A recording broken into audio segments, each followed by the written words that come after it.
Parte 11. Artigo 442. Contrato de trabalho. Contrato individual de trabalho é o acordo tácito ou expresso correspondente à relação de emprego. Iniciemos os comentários desse título tratando da definição seletista de contrato de trabalho.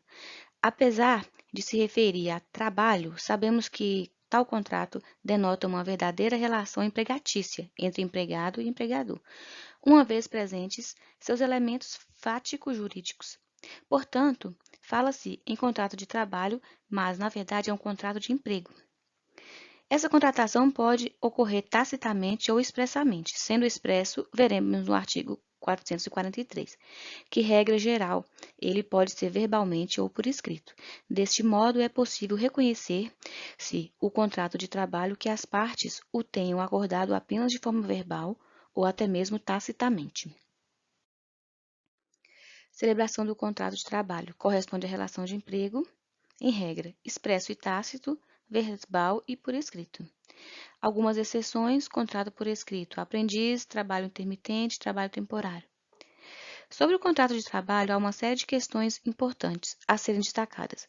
Vou focar nossos comentários em dois aspectos, a saber, nas características do contrato de trabalho e na licitude ou não do objeto do contrato de trabalho. Em termos de características do contrato de trabalho, destaco o seguinte: características. É contrato de direito privado. A prestação de serviços é regida pelo direito privado, mesmo quando uma das partes é a administração pública. Sinalagmático. Existem obrigações recíprocas e contrapostas. O empregado oferece sua energia, prestação laboral, com a contrapartida remuneratória a cargo do empregador. Consensual. Em regra, não se existe forma solene para este tipo de acordo. Intuito personae. Personalidade que atinge o empregado, sendo, inclusive, um dos elementos fático-jurídicos da relação empregatícia. De trato permanente. As obrigações das partes ocorrem de forma continuada no tempo, havendo, em regra, a indeterminação do prazo dos contratos de trabalho. De atividade. É uma prestação de fazer, o labor do empregado. Oneroso. Deve haver a contraprestação pecuniária, a cargo do empregador. Superadas as características do contrato de trabalho, vamos aos comentários sobre a licitude do seu objeto. Do direito civil, sabemos que o objeto de um contrato de trabalho deve ser lícito. Neste aspecto, podemos frisar que, se o trabalho prestado pela pessoa for ilícito, não haverá proteção ou repercussões relacionadas ao direito do trabalho. Então, não se pode falar em contrato de trabalho. O exemplo clássico de trabalho ilícito é o labor envolvendo o jogo do bicho, que é uma contravenção penal, que possui a seguinte orientação jurisprudencial relacionada. É nulo o contrato de trabalho celebrado para o desempenho de atividade inerente à prática do jogo do bicho, ante a ilicitude de seu objeto, o que subtrai o requisito de validade para a formação do ato jurídico. Não podemos, entretanto, confundir a ilicitude do objeto com a proibição do trabalho. Se um menor de 16 anos é contratado para laborar, estaremos diante de trabalho proibido, que desrespeita a Constituição Federal.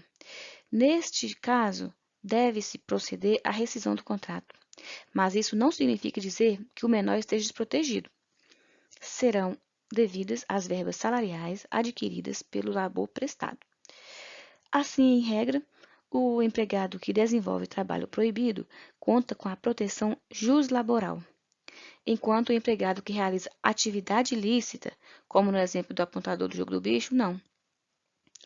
Um verbete que exemplifica a questão de trabalho proibido é o que segue abaixo. Policial militar, reconhecimento de vínculo empregatício com empresa privada.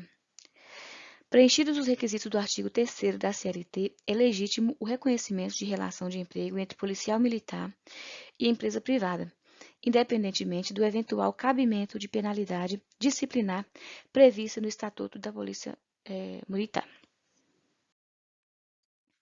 Parágrafo único. Qualquer que seja o ramo de atividade da sociedade cooperativa, não existe vínculo empregatício entre ela e seus associados, nem entre estes e os tomadores de serviço daquela. Modalidade de contrato de trabalho. Artigo 443. O contrato individual de trabalho poderá ser acordado tácita ou expressamente, verbalmente ou por escrito, por prazo determinado ou indeterminado, ou para a prestação de trabalho intermitente. Como vimos acima, em regra, admite-se que o contrato não seja escrito. Mas é preciso desde já destacar que existem casos em que o contrato de trabalho deve ser escrito, como o contrato de trabalho intermitente, o contrato de aprendizagem e o contrato de trabalho temporário. Considera-se como de prazo determinado o contrato de trabalho cuja vigência dependa de termo prefixado ou da execução de serviços especificados ou ainda da realização de certo acontecimento suscetível de previsão aproximada. Por força do princípio da continuidade da relação de emprego, a regra do direito do trabalho é que os contratos de trabalho tenham prazo indeterminado, somente havendo possibilidade de determinação de prazo nas hipóteses previstas legalmente. No caso dos contratos de trabalho por prazo determinado da CLT, as hipóteses encontram-se listadas a seguir. Apesar de bastante abrangentes, precisamos ficar atentos à redação destes incisos. Parágrafo 2º. O contrato por prazo determinado só será válido em se tratando a. de serviço cuja natureza ou transitoriedade justifique a predeterminação do prazo. B. De atividades empresariais de caráter transitório. C. De contrato de experiência. Resumindo essas alíneas, mapa mental. Contratos por prazo determinado são exceções à regra geral de indeterminação de prazos dos contratos de trabalho e só terão validade se tratando de serviço cuja natureza ou transitoriedade justifique a predeterminação do prazo, atividades empresariais de caráter transitório, contrato de experiência, situações específicas em que a lei exige determinação de prazo, aprendizagem, atletas profissionais de futebol, etc. Em relação ao contrato por prazo determinado, destaco as súmulas que estabelecem, respectivamente, o dever de provar em juízo o término do contrato de trabalho e a estabilidade da gestante admitida mediante contrato de trabalho por prazo determinado. Súmula 212. Despedimento, ônus da prova. O ônus de provar o término do contrato de trabalho, quando negados a prestação de serviço e o despedimento, é do empregador, pois o princípio da continuidade da relação de emprego constitui presunção favorável ao empregado. A súmula 244. Gestante. Estabilidade provisória. A empregada gestante tem direito à estabilidade provisória prevista no artigo 10, inciso 2º, a linha B, do artigo das disposições constitucionais transitórias, mesmo na hipótese de admissão mediante contrato por tempo determinado. Parágrafo 3º.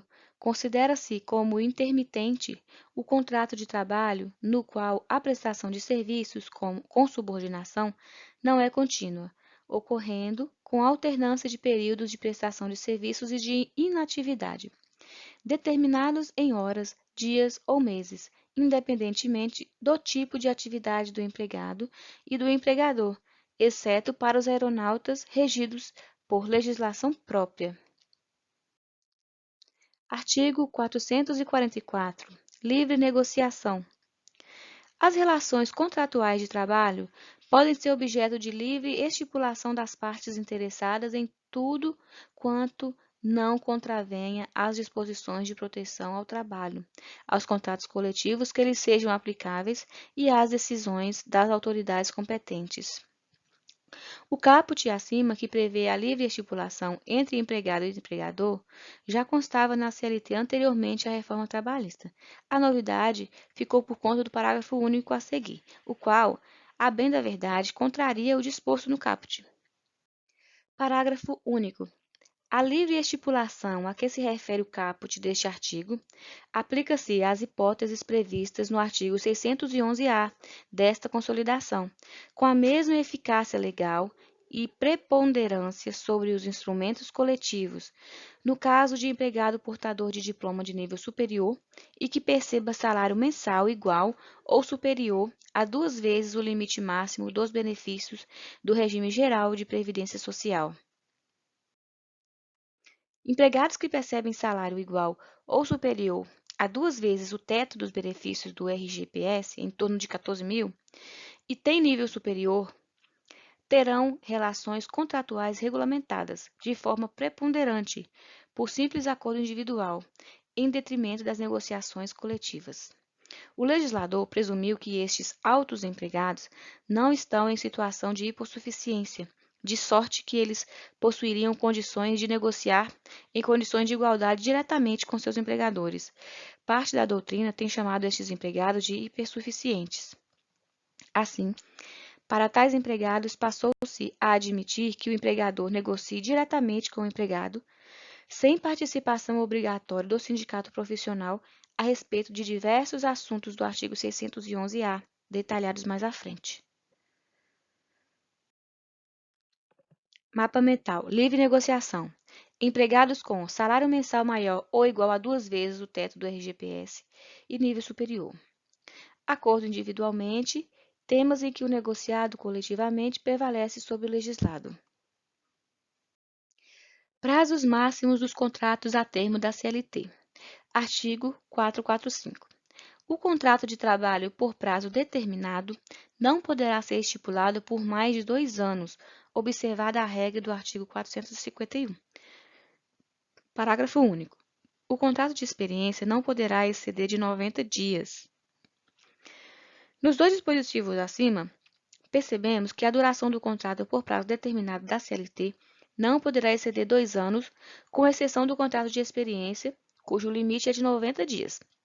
Neste prazo, já se inclui a eventual prorrogação do contrato. Se estes prazos máximos forem desrespeitados, o contrato não possuirá mais prazo determinado, ou seja, será indeterminado. É a chamada indeterminação contratual automática. Além disso, segundo informa o artigo 451, este contrato não poderá ser prorrogado mais de uma vez. Caso seja, ele também passará a ser considerado por prazo indeterminado. Contratos por prazo determinado da CLT. Serviço cuja natureza ou transitoriedade justifique a predeterminação do prazo. Atividades empresariais de caráter transitório, máximo 2 anos. Contrato de experiência, máximo 90 dias. Prorrogação única, observa prazos máximos e prorrogação automática exige previsão anterior.